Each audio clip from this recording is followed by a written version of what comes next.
we least expect it, when we're least prepared, disaster can strike.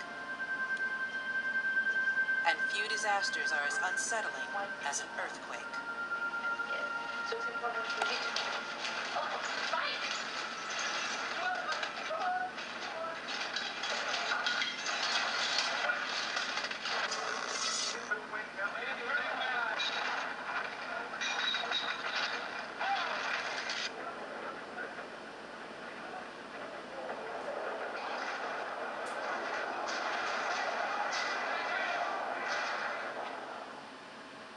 My guess is that earthquakes are really so scary because you don't have any warning. It's the only thing besides a nuclear war that can really, 1 second you're living in a big beautiful city, and 10 seconds later it's flat. Every day the Earth is shaken by hundreds of small earthquakes. Most go unnoticed.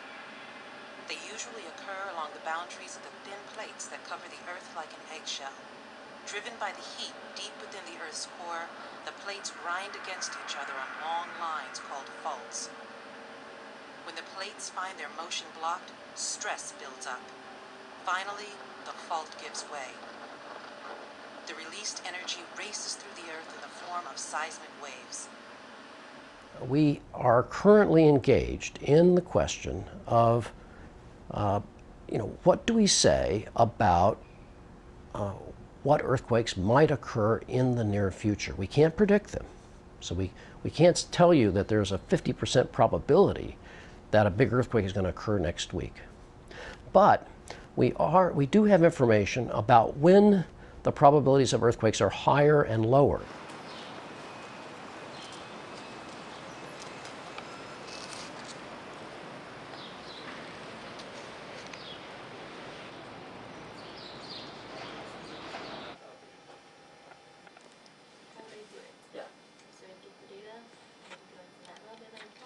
But I'm also director of the Southern California Earthquake Center.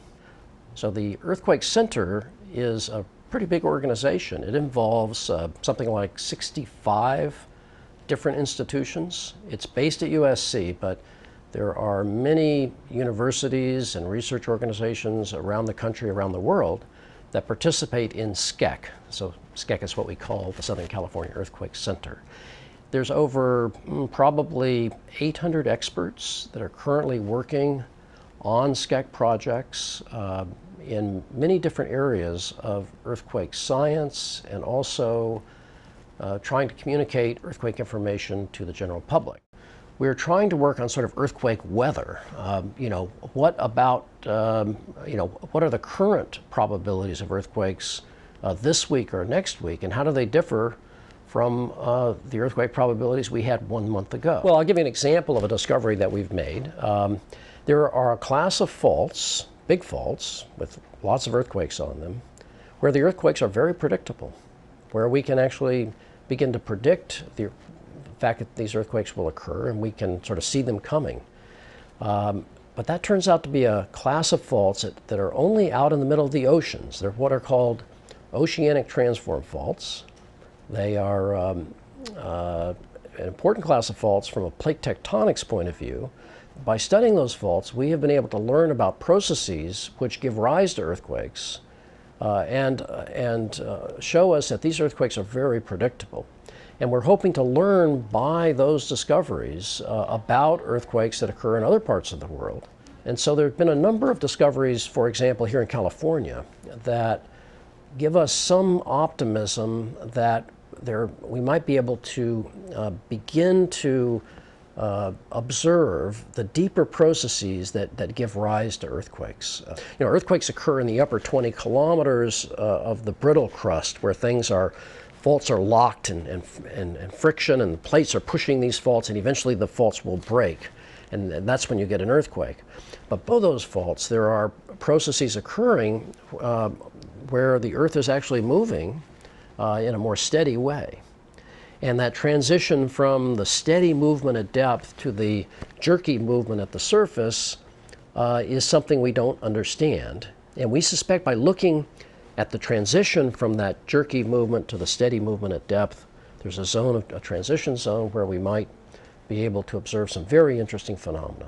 thing I think that we all have to recognize is that a big earthquake can occur any day. We had a big exercise just a few weeks ago called the Shakeout, which was an exercise that was statewide in California to kind of rehearse what we might do during a big earthquake.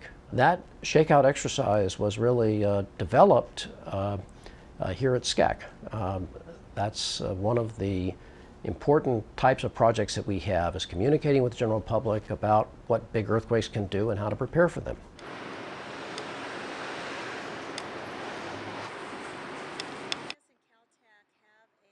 We also work with the media.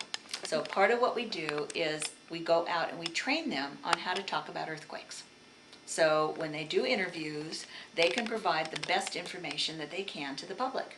We also get their feedback on what they need, and we create tools for them. So we created like Shake Movie. Shake Movie, after an earthquake occurs at 3.5 or above in Southern California, we create the Shake Movie that they can put on the air. USGS have worked together since the 1960s, and it's about a few places that where academia and the US government work very well together. And so what we do is we share the seismic network, so that we have one server here, one across the street, one at Berkeley, one at USGS Menlo Park. So everything we do with the Southern California network and the Northern Cal is shared cooperatively.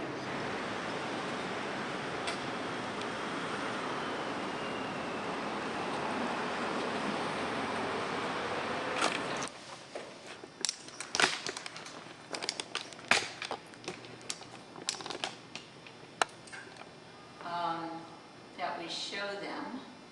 And this is open to the public. Public can come here and go through these presentations, and it kind of, and what it's doing is it captures earthquakes worldwide. And it's totally interactive. We created for emergency responders or critical users, again, of earthquake information, so that they have this information at a moment at seconds notice. Anytime, if we have a large earthquake, we have any place from about 15 to 20 cameras in here. We might have up to 30 to 40 people in here. And so it gets kind of hot, kind of, busy, but everybody, media's been coming here for several years. When we have an earthquake, we take the tables down, so we have more room for them. And then they all park down on the sidewalk down there. So we have them stand at the podium, and then with the screen, they're able to put on whatever they need as far as, so we can put up to 9 different characters that we can put all kinds of things for the media for them to explain what's happening with that earthquake. It's the timers room. It's also our operations center. And so they actually look at every earthquake and then verify that earthquake. This also is our operations center when there is an earthquake. So this is where the scientists will be to go over all of the data that's coming in.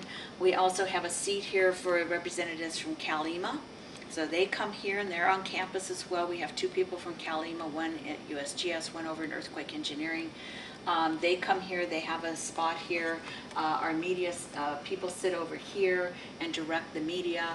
And then we also have satellite phones that we can connect and talk to the state government people. Now getting quite a few international people. So we will pull in whatever students, whatever faculty we can that can speak other languages. And we have a list of all those people that are willing to talk to the media. One needs to be prepared. You need to have a disaster plan, your own personal disaster plan for an earthquake. What are you going to do? How are you going to respond to an earthquake? And then we have to know what we do after an earthquake. So there are certain things that we have to prepare for here in earthquake country. And we have a brochure called Putting Down Roots in Earthquake Country, which describes that. And I would suggest that you distribute copies of that to the class and talk to them about the things that they can do to prepare for earthquakes.